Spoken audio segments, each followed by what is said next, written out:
Case வந்து Tamil Nadu police வந்து விசாரிக்க கூடாது, சிபிஐ விசாரிக்கணும் சொன்னதுலதான் ஒரு பாயிண்ட் வந்து சீஃப் ஜஸ்டிஸ் பெஞ்ச்ல சாட்டிஸ்ஃபை ஆகலினா ஸ்டே கொடுக்க மாட்டாங்க.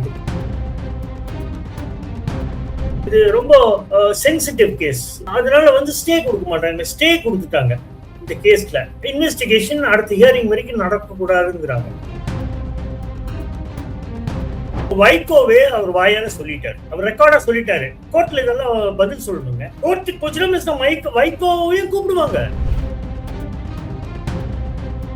இவங்க வந்து டிஎம்கே உதயசூரியன் சிம்பிள்ல எலெக்ட் ஆனவங்க 2 பேர். அதனால இவங்களை ஒண்ணுமே ஆன்டி டிஃபெக்ஷன்லாம் கொண்டு போக முடியாது. இந்த கேஸ் சிபிஐக்கு தான் போகும்.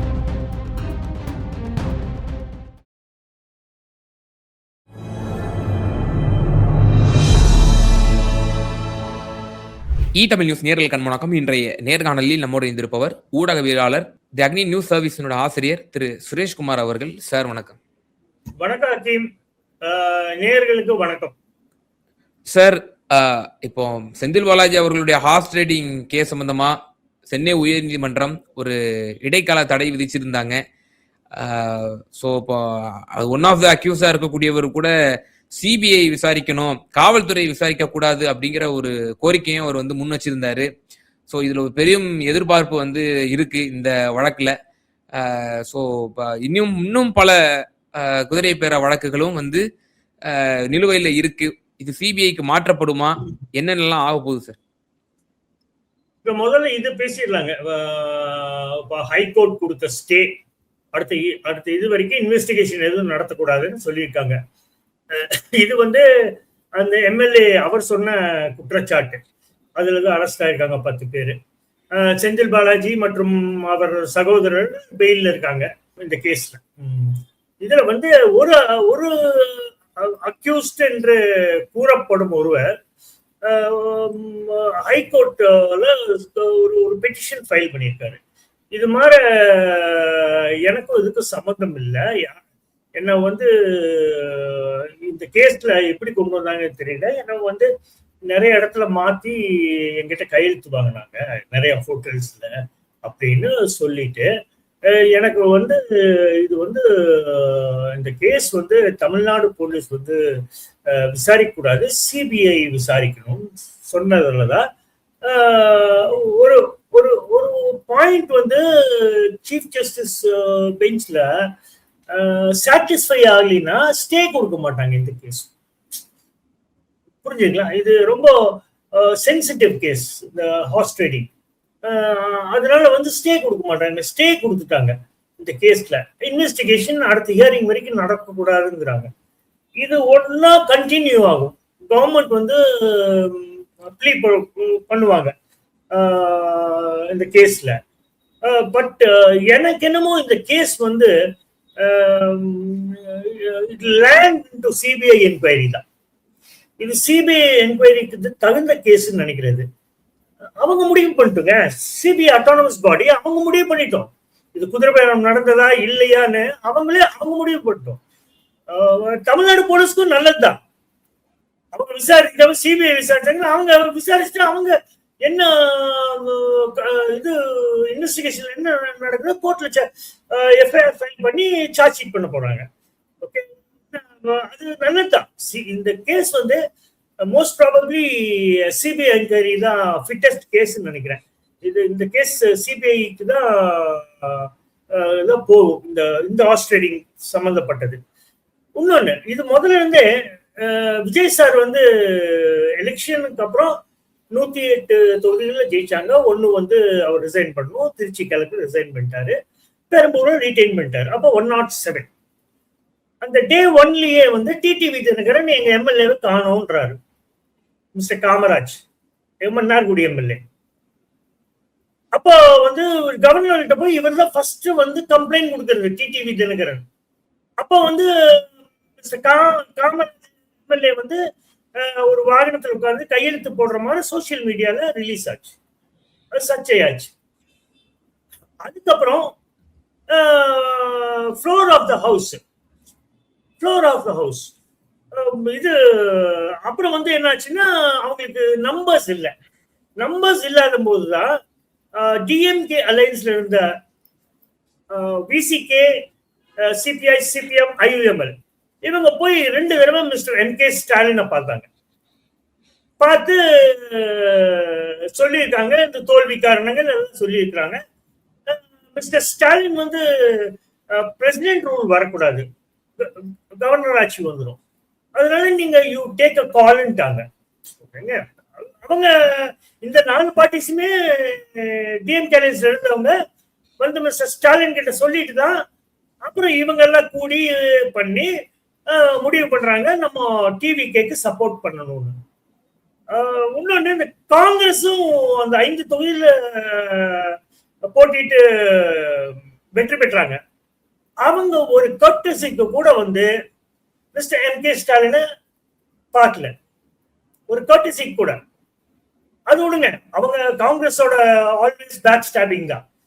அது ஒன்று பெருசா எடுத்துக்க வேண்டாம் தமிழ்நாட்டில், ஏன்னா இந்தியா அலைன்ஸே இல்லை நேஷனல் வைட். அது விடுங்க அந்த சப்ஜெக்ட. அப்புறம் என்ன ஆகுது, குதிரை பேரம் அப்பதான் ஆரம்பிக்குது. விஜய் சார் வந்து சிபிஐ ஆஃபீஸ் போறாரு, சிபிஎம் ஆஃபீஸ் போறாரு, ஐயுஎம்எல் ஆஃபீஸ் போறாரு. பட் ஏடிஎம்கேல ஒரு ஸ்பிளிட் வருது. Edappadi Palaniswami faction, SP Velumani, CV Shanmugam faction. அப்ப என்ன பண்றாங்க, விஜய் சார் வந்து எடப்பாடி பழனிசாமி ஃபேக்ஷனை போய் பார்க்காம சிவி சண்முகமோட ஃபேக்ஷனை பார்க்கிறாரு, வேலுமணி ஃபேக்ஷனை. அந்த ஃபேக்ஷனை பார்த்து ஃப்ளோர் ஆஃப் த ஹவுஸ்ல வந்து என்ன ஆகுது, SP Velumani, CV Shanmugam faction வந்து விஜய் சாருக்கு ஆதரவா வாக்களிக்கிறாங்க. சார் இப்ப எனக்கு சின்ன குறுக்கீடு, இப்ப இருங்க, நோ கான்ஃபிடன்ஸ் மோஷன்ல இது ஆகுது. 4 எம்எல்ஏக்கள், ஏடிஎம்கே எம்எல்ஏக்கள் வந்து ரிசைன் பண்றாங்க. ரிசைன் பண்ணி அதே நாள் வந்து டிவிகேல ஜாயின் பண்றாங்க.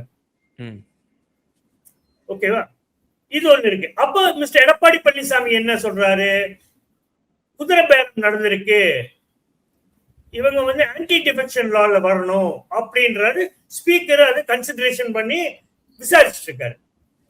அடுத்தது என்ன ஆகுது, அதுதான் மெயின், விஜய் பாஸ்கர் ஸ்கொயர் அவங்க ரிசைன் பண்றாங்க. அவங்க ரிசைன் பண்ணி டிவிகேல ஜாயின் பண்றாங்க.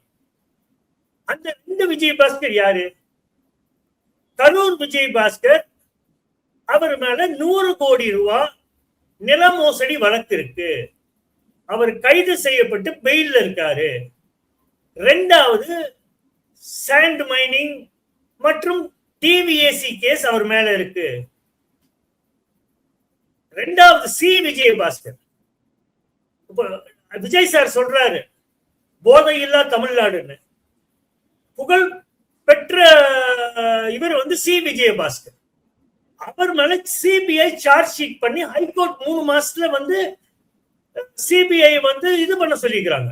சரிங்களா, கோர்ட்ல ஃபைனல் ஜட்மெண்ட் வந்துடும். இன்னொரு 1 மாசத்துல வந்துடும்.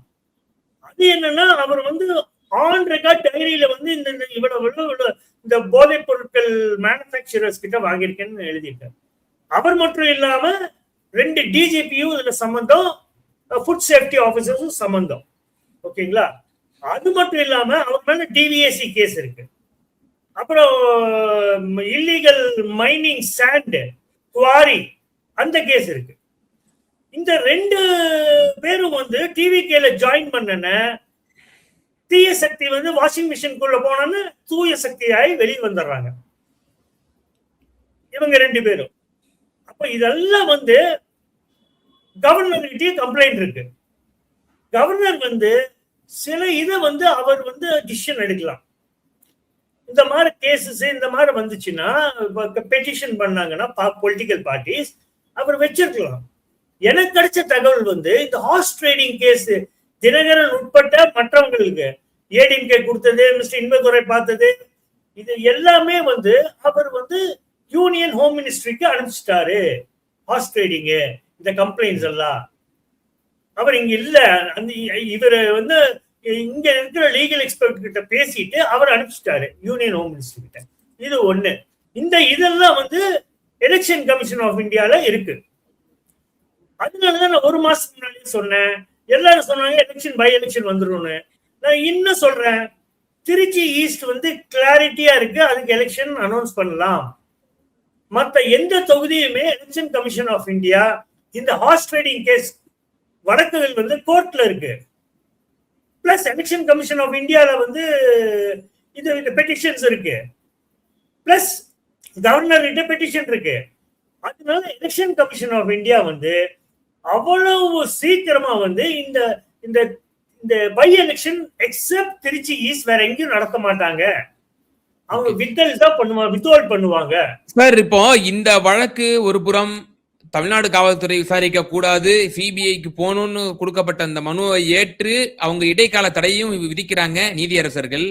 இப்போ பல வழக்குகள் ஆல்ரெடி வந்து ஃபைல் ஆயிருக்கு, அதுவும் என்ன என்ன நிலைமையில இருக்குன்னு நமக்கு தெரியும். இப்போ நேற்றைய தினம் மதிமுகவை சார்ந்த 2 திராவிட முன்னேற்ற கழகத்தினுடைய எம்எல்ஏக்கள் அறிவாலயத்தின் வாசல்ல இருந்து ஒரு பேட்டி கொடுத்திருந்தாங்க. அவர் ஹார்ஸ் ட்ரேடிங்கிற மாதிரி தான் அவங்க தெளிவா சொல்லியிருந்தாங்க. எங்களையும் வந்து ராஜினாமா செய்ய சொல்லி அமைச்சர் பதவி தர்றோம் அப்படின்னு சொல்லி எங்களை கம்பல் பண்ணாங்க அப்படின்னு சொல்லி ஒப்புதல் வாக்குமூலம் கொடுத்திருக்காங்க. இப்போ டிஎம்கே கையில இதுவும் ஒரு ட்ரம் கார்டா நிச்சயமா இருக்கும். Because of they are all both are DMK MLAs. So DMK நினைச்சாங்கன்னா நாளைக்கு இவங்களை வச்சு கூட பெட்டிஷனை வந்து ஃபைல் பண்ண வைக்கலாம் ஹைகோர்ட்ல. அப்படிங்கிற பொழுது இப்போ இதுவும் கூடுதலான ஒரு குதிரை பேரத்திற்கு ஒரு சான்று. இப்ப இதுவும் அடுத்து நாளைக்கு ஃபைல் ஆகக்கூடிய வாய்ப்புகள் இருக்கா? இந்த வழக்குகள் எந்த அளவுக்கு துரிதப்படுத்தப்படும்? சிபிஐக்கு எந்த அளவுக்கு பாசிபிலிட்டிஸ் இருக்கு? இந்த வழக்கு ஒன்ஸ் போயிடுச்சு அப்படின்னா அடுத்து ரிமைனிங் வழக்கு இதை ஒரு முன்மாதிரியாக வைத்து சிபிஐக்கு மாறுவதற்கான வாய்ப்புகள் இருக்கா?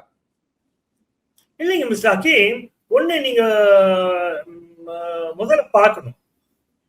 எம்டிஎம்கே சுப்ரீமோ வைகோவே அவர் வாயால சொல்லிட்டார், ரெக்கார்ட்ல இருக்கு. ரெக்கார்ட் சும்மா வந்து ஏதோ இன்ஃபார்மலா சொன்னா ஓகே, அவர் ரெக்கார்டா சொல்லிட்டாரு. இந்த மாதிரி விஜய் சார் வந்து ரிசைன் பண்ண சொன்னாரு, அந்த 2 தொகுதியிலையும் அவரே கேம்பெயின் பண்ணாரு அப்படின்னு இவர் சொல்லிட்டு அடுத்த நாள் வந்து நான் கேட்டதுனாலன்னாரு. இதெல்லாம் கோர்ட்ல இதெல்லாம் பதில் சொல்லணுங்க. யார் இருந்தாலும் மிஸ்டர் வைகோ கோர்ட்டுக்கு போச்சுன்னா மிஸ்டர் வைகோவையும் கூப்பிடுவாங்க.